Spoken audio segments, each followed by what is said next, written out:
Thank you for tuning in to Djinnsenng News, your number one source for news that I feel like talking about. With the year already starting with back-to-back blockbuster game releases that threaten the existence of my wallet, it means the AllforGrowth Video Game Draft is back for 2025. With of course your outstanding commissioner, that man Trip, returning, along with all the previous contestants from last year, such as WenEazy, Chauce, Grizz on 13th, and KenKnows. Although we have the same contestants as last year, it doesn't mean the draft is going to be the same. Unlike the years before, the draft and its challenges, excluding the end of year event, are going to be recorded instead of live streamed. What does that mean for you? It means the draft challenges should be more consistent than last year, and the only thing you really have to look out for is the videos on the AllforGrowth YouTube channel if you don't feel like keeping up with the social media. It doesn't mean there'll be no streams for the draft, as occasionally you will also see Commissioner Trip do a rewatch/recap stream with varying guests, like me. There are more changes to cover, but let's get into what the players drafted first and we'll get to everything else later.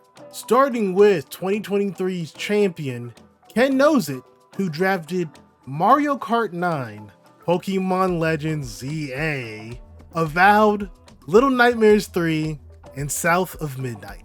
A really strong lineup, especially with the draft of Mario Kart 9, which in WenEazy's words, is like scouting a player freshman year in high school before they get to the league. Next we have Grizz on 13th, who drafted Monster Hunter Wilds, Metroid Prime 4 Beyond, Doom The Dark Ages, the first Berserker Kazan, and Borderlands 4, which Grizz later changed to Mafia The Old Country. Grizz finally using those trade rules to his own advantage. Next we have 2024's reigning and defending champion, WenEazy, who drafted Clair Obscur, Expedition 33, Ghost of Yote, Split Fiction, Death Stranding 2, and Ninja Gaiden 4. Another strong lineup, especially with Hazelight Studios' Split Fiction and the newest entry to the Ninja Gaiden series.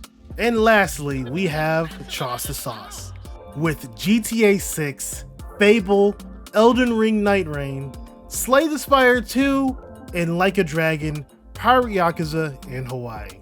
But unfortunately, it was determined that Slay the Spire 2 was releasing to early access and not a full release. So Commissioner Trip asked Chauce to change Slay the Spire to something else, and with Fable also being delayed to 2026, Chauce had to swap that out too. So replacing Slay the Spire 2, Chauce decided on the demonic ass game Five Nights at Freddy's Secret of the Mimic, and replacing Fable with Usual June. Is looking to be a great year in gaming with this draft board. But we're not finished, because like I said before, there are some new twists for the video game draft this year. And fortunately, we have a broadcast from the commission covering all the changes. With the draft being more contested than ever before, the commission has put in 3 new additions to this challenge to ensure the most unpredictable, thorough, and enjoyable finishes for our fans watching at home. The first of which will be the official announcement of an end of the year event where we'll have entire wrap up of the competition, in which the Game Awards challenge, which again is votes on the most categories correct on the TGA show, will get a bonus point added to your total score.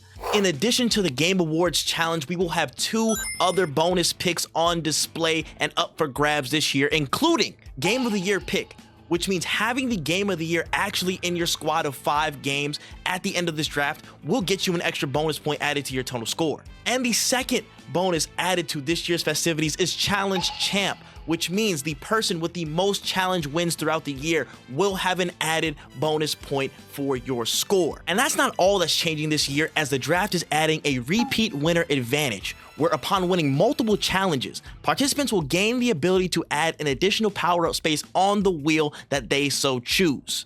This increases your chances of getting a power-up you want by adding that extra space on the board. But be warned, once you add it, it stays on the board until the end of the draft, so other competitors who win will have a chance to gain that power-up as well. And speaking of wheel, we have made 3 new power-ups available on the wheel for selection this year. The first is Free Agent Sabotage, where you can take any pick from the opponent's team that you select and trade it with any game for the year, rated or unrated, to swap out with.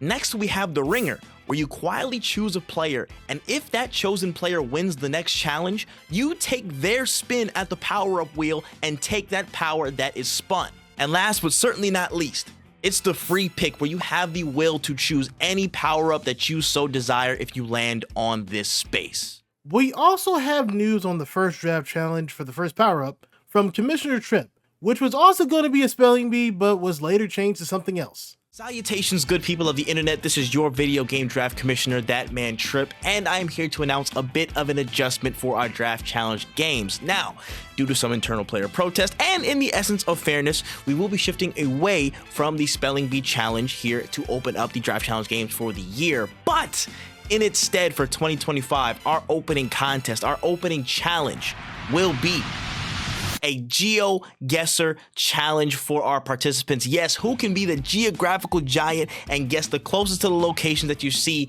in a GeoGuessr game? We're going to find out just that very soon. I think it's going to be very educational, very entertaining, and very competitive for all parties involved. So for updates on that, please stay tuned to @AllforGrowth on all social channels. And until then, happy drafting.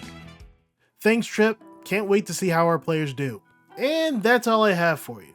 If you somehow thought 2025 didn't have anything to play, well, you got at least 20 games to take a look at before seeing that there's still a whole lot more. And be sure to sub to the AllforGrowth YouTube channel to be one of the first to see how the next challenge goes and keep up with anything else. It's looking to be a good year for games, and hopefully it's going to be a good year for you as well. Happy drafting.